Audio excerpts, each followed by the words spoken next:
Slams Obama FBI spying report as bigger than Watergate by Tyler Durden for ZeroHedge.com.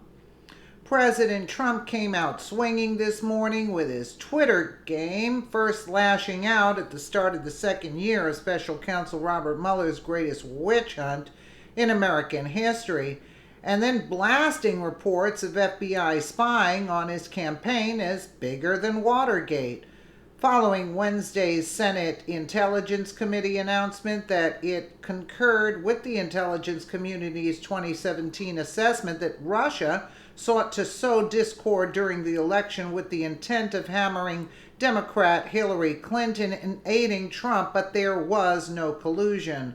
The president, in an early morning tweet, again referred to the investigation as a witch hunt.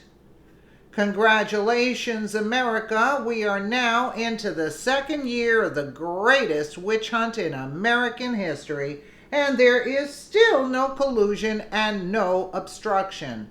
The only collusion was that done by Democrats who were unable to win an election despite the spending of far more money, Trump tweeted. It's true.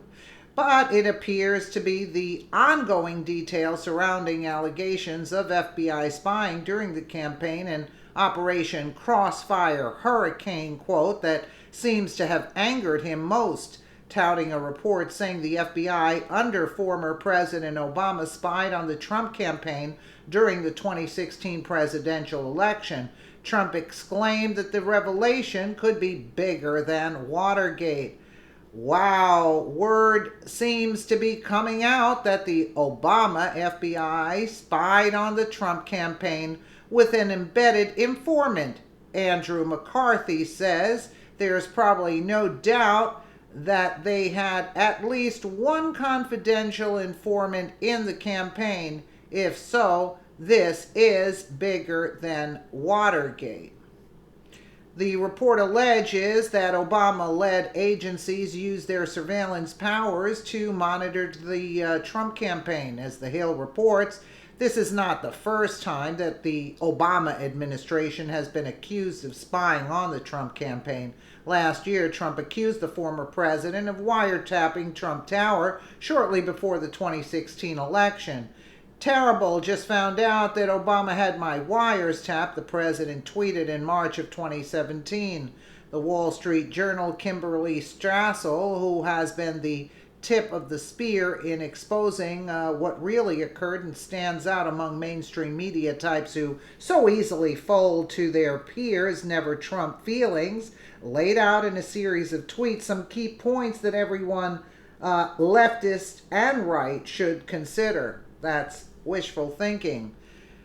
One, so few important points on that new New York Times Hurricane Crossfire piece, a story that, by the way, all of us following this knew had to be coming.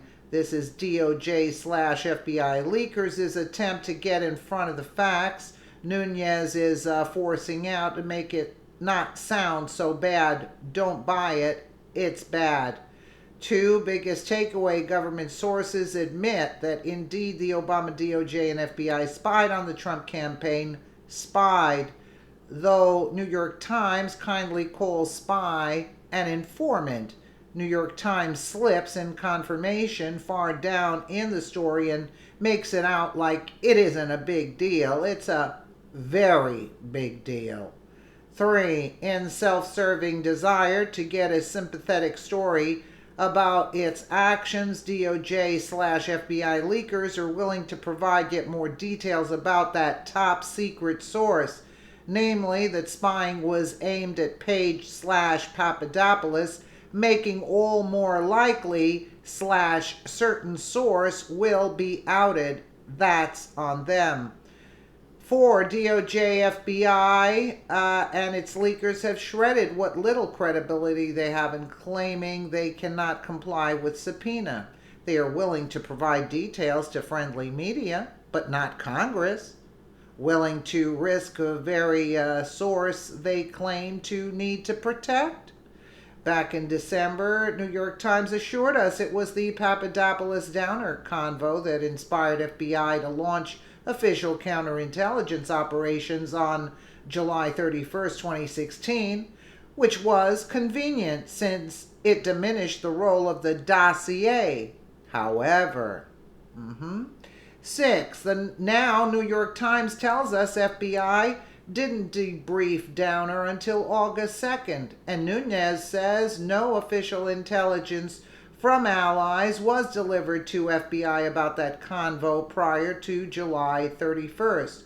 So how did the FBI get Downer details? Political actors?